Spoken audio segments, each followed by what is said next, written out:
Welcome back, everyone. I hope you're doing well. Well, today we're going to do an oversimplified video, the French Revolution. This is going to give us a lot of context that leads up to the Napoleonic Wars. It's going to lay the groundwork of how the French Revolution started, how it happened, etc., etc. Glad you're here with me. Let's jump right in. Hit that like button. Let go. It was made possible by NordVPN. Get protected by clicking the link below and get an amazing 75% off. That's only tuition merch available in heads, including King Louis and Marie Antoinette character pins, complete with detachable heads, just like the real thing. So I said to the Marquis de la Fufayette, "What do you think I am? Some dirty peasant? I've never worked a day in my life." Wow, that Marie Antoinette sure is pretty. Sure is. Wouldn't want to be Prince Louis though. That's going to be a lot of responsibility when he becomes king, especially since France is in financial ruin.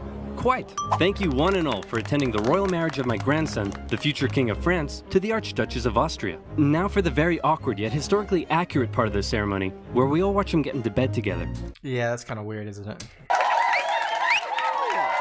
His emo hair. All right, now that's out of the way, let's leave the royal couple to it. You better give us an heir, you fat, ill-bred boy. Nighty-night. That's gonna be a lot of responsibility. France is in financial ruin. You fat, ill-bred boy. Quite. That's gonna be a lot of responsibility. France is in financial ruin. You fat, ill-bred boy. That's gonna be a lot of responsibility. A lot of pressure. Oh, great. He's a frickin' weirdo. Here we go. France, the most prosperous, cultured, and beautiful nation in the world, as it had been for centuries. An exquisite social culture, with the king and the upper classes throwing crazy parties every night, enjoying high living and fine dining. Feudalism. Who cares that they were only able to do so off the backs of the hard-working, starving poor? What are they gonna do? Revolt? Nah. It ain't like they just helped a revolution in the Americas. It's not like, you know, they're gonna catch that and be like, Only 80% of the population. No. Life in France is great. What's that, France? You want to go to war with Britain and increase your power? Go for it, little buddy. You do you. And you lost. Now you're in severe financial debt. We have no money. What do? Should we stop partying? Heck no. Party harder. That's okay. The peasantry will pick up the slack. They were created by God to do all the work, and you were created to reap all the benefits and party hard. Isn't that a crazy way of thinking? And think about that, like if you're on the peasant side, your thought that your life is almost as useless as you are. Think about that. That's not going to sit well with some people. It's just how society works, and we've all just accepted it for centuries. Why? Why what? Why do the nobility get to be all rich and stuff? Just because they were born into it? And the rest of us schmucks just have to accept that? Hell, why do we even need a king? Who decided that? It all just seems very unfair and unequal, and I, for one, am starting to question it. Wow, that's very enlightened of you. The Enlightenment. And so began the Age of Enlightenment. Great philosophical thinkers across France and beyond began to question whether this beautiful nation was really all that beautiful after all. Hey, Prince Louis, bad news. Your grandpop died of smallpox this morning, which means good news, you're now the king. So, Oof. just to sum up, France is in severe financial debt, and the angry populace are beginning to question how necessary you are. But hey, I believe in you, champ. You got this. Maybe. Maybe. Oh no! Prince Louis Capet became King Louis XVI in May 1774. He was a notoriously weak man, and he knew it. He barely had the wisdom to rule a nation, never mind one in crisis, and he was easily manipulated by those around him. He was basically a puppet. One of his first acts was to try to get revenge on the British by financing their American colony's revolution. Hey, we're an independent nation now. That was real swell of you, Louis. Couldn't have done it without you. Glad I could help. So hey, about all that money we lent you, when can we get that back? Yep, you're a great guy. I'll never forget what you've done for us. Real glad I could help, friend, but about that money, gotta go now, chum. Best of luck to you. What are y'all gonna do? Oh, no. Exactly. And now France was in even more debt. France is poor, suffering under I gotta look at this chart. No. And now France... We're rich, party time. We're losing money, still party time. We have no money. Party to forget. Head's gonna roll. LOJK, keep parties. Was in even more debt. France's poor, suffering under the strain of economic ruin, watched as the nobility continued to live as though nothing was wrong. In particular, they grew increasingly disdainful of the Queen, Marie Antoinette, as she continued to spend all of France's money on her own luxurious lifestyle and fashion. While the peasants were breaking their backs in the fields, she was walking around like, hey, my hair is about. I mean, a lot of people wouldn't even know about this stuff if it wasn't for the printing press, which is, I don't know if they're going to talk about it, but because of Gutenberg, because of the printing press, because of newspapers and independent media, that's really what starts the revolution. A voice, a human response to an effect of feudalism.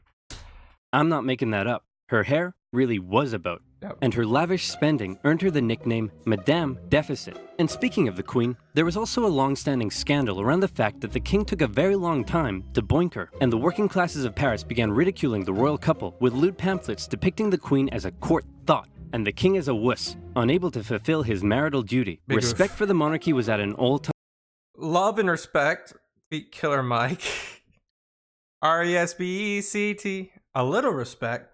Show some respect. low, as France's finances were spiraling out of control, and the king and his aides really only had one solution to the crisis. Tax the poor. Tax the poor. We could do a sexy calendar shoot. What? I mean, Tax the poor. tax the poor. And so it was. The poor, who were already struggling to make ends meet, found themselves being taxed from every direction. Hey, I'm the royal tax collector. Looks like you've yet to pay your income tax, head tax. By the way, how many windows you got in that house of yours? 3? Oof, yep. There's gonna be a tax for that. Hey, your local priest here. Have you paid your church tithe yet? Well, at least this one is going to the good work of God. Sure. About that. God. I think this year, God wants me to buy a new swimming pool. Hey, private tax collector here. Oh, and I brought some goons with me. Just a few quick questions. How much salt did you buy this year? About 7 kilos, I think? Yep. Okay, there's gonna be a tax for that. Oh, what's that over there? And that's extra salt I held over from last year, so I wouldn't have to buy as much this year. Oh, yep, there's a tax for that. It's a gains tax. And what are you doing with all of this salt? Well, obviously cooking. On the table. Yep. And preserving fish and meat. Oh no. Yep, and there's a tax for that. Hey, how old is he? He's 9. And so he's purchased his required amount of salt for this year, right? What? No, he's 9. Uh-oh. Sorry, little Timmy. Looks like I'm gonna have to tax you for that. Poor Timmy.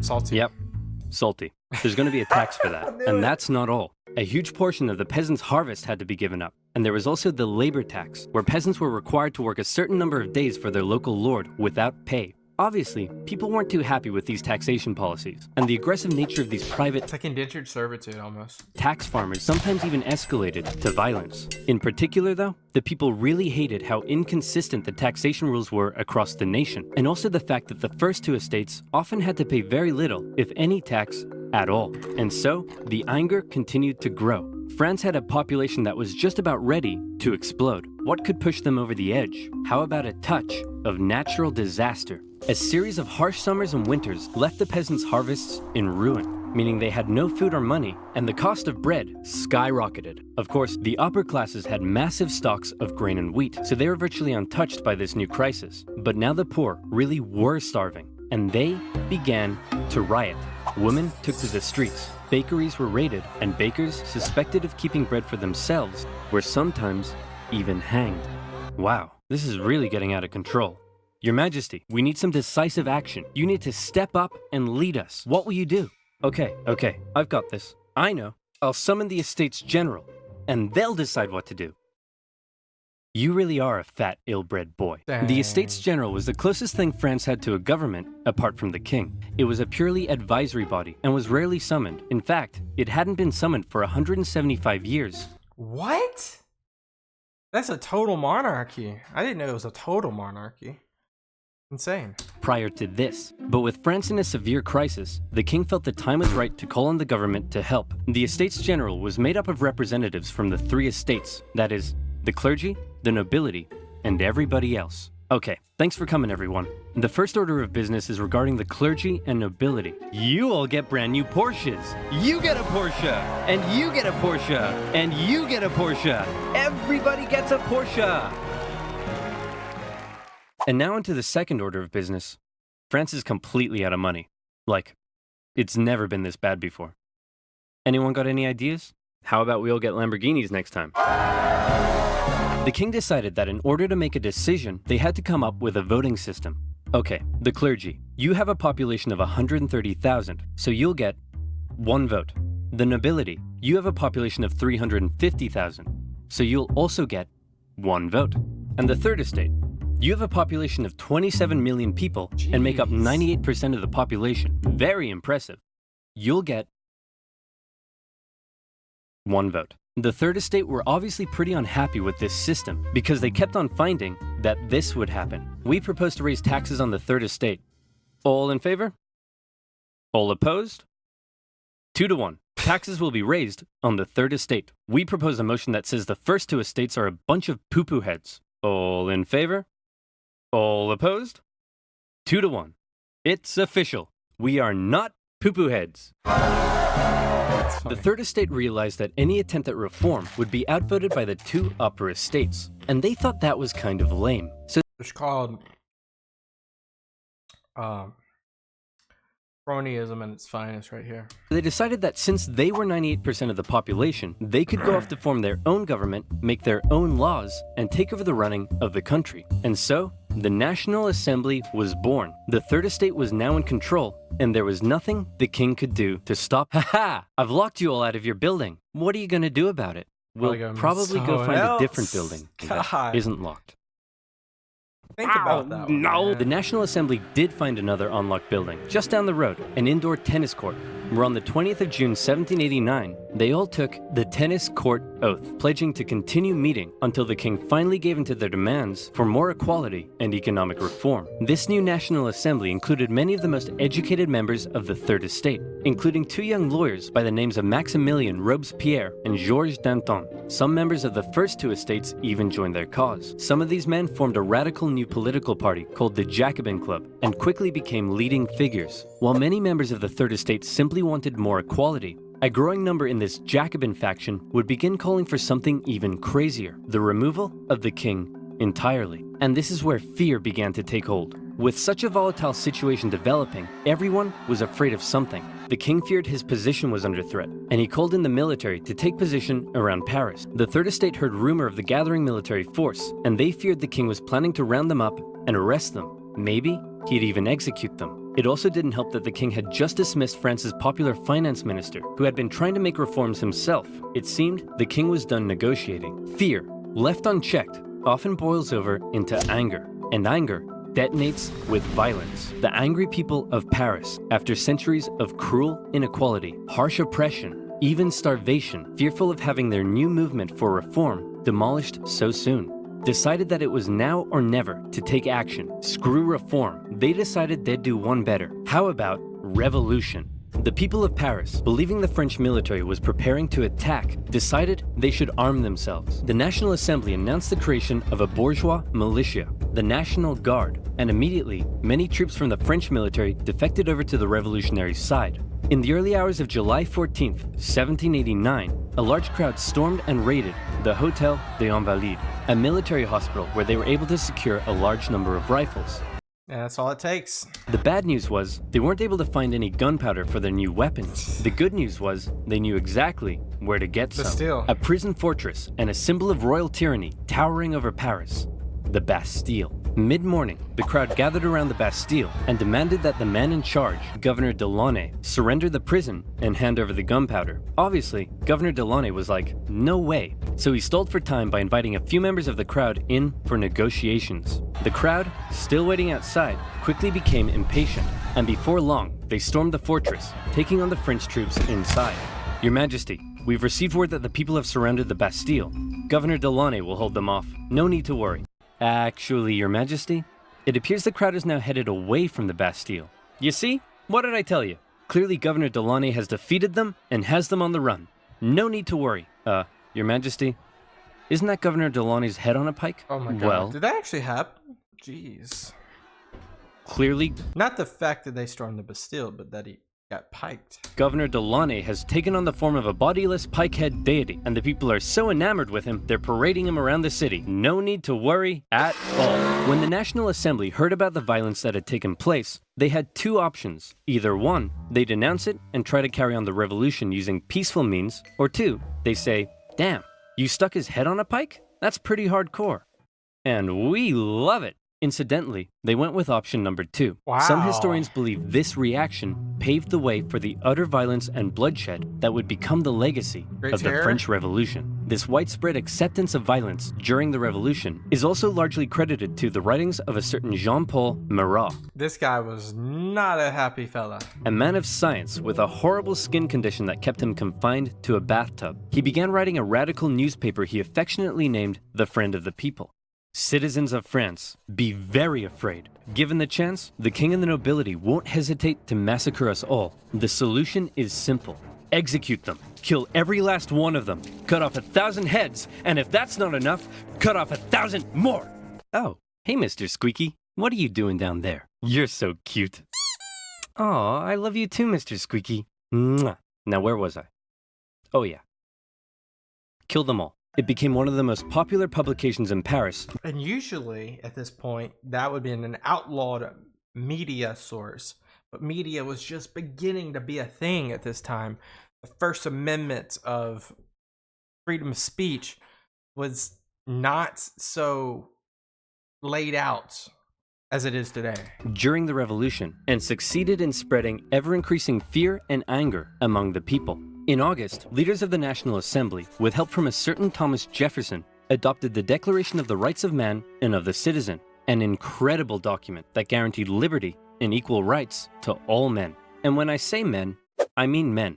Despite its glaring shortcomings in gender equality, the massively influential declaration would go on to inspire the struggle for liberty and equality across the planet for centuries. However, back in France, the vast majority of the people weren't really so concerned with enlightened ideas of equality as much as they were concerned with the fact that they were still starving. Bread was still expensive as hell and hard to come by. The people felt that one reason nothing had been done yet about the crisis was because the king simply couldn't see the problem. He lived in Versailles, a full 20 kilometers southwest of Paris, and as a result, I didn't know those that far away from Paris. I thought it was more like maybe a couple miles. Lived in comfort, separated from his dirty, stinking subjects. On October 5th, a crowd of women, 7,000 strong, decided they'd do something unprecedented. They decided they'd remove that separation and confront the king directly. The women marched all the way to the king's palace in Versailles. Along the way, the crowd continued to grow into the tens of thousands. And when they arrived, they demanded an audience with the king. What are those things outside the palace? They're poor people, Your Majesty. That's poor people? They say they're hungry. Hungry? Then let them eat cake.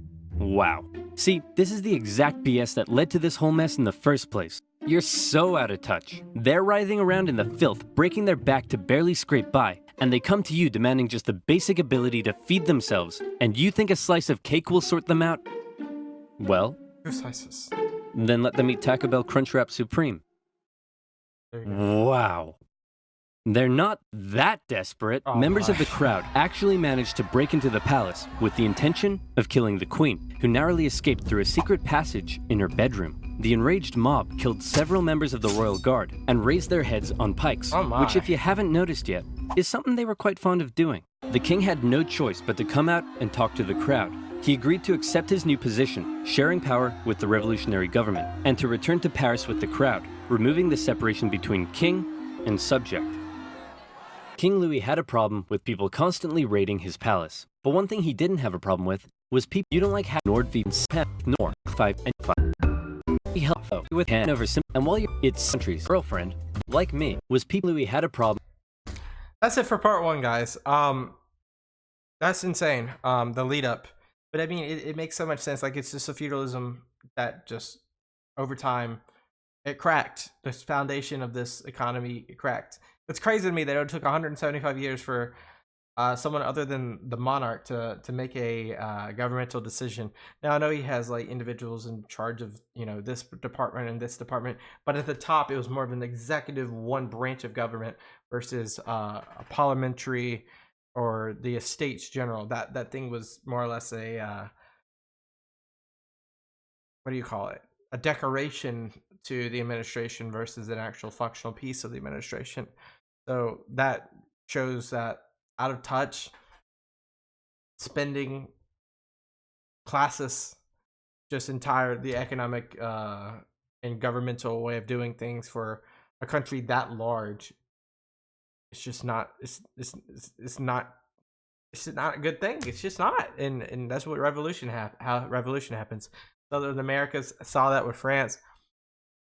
Maybe half a century later, we see it with a bunch of other European monarchs, because Europe is just a conglomerate of monarchs right now. Not all total monarchs. For example, it's very different in Great Britain than France. And France is very different than Spain. And Spain's very different than Austria and the HRE. And there's so much other stuff. But we got part 2 coming up. So make sure you hit that subscribe button so we can watch part 2 and react to that together. Until next time, guys. Peace out. Bye-bye.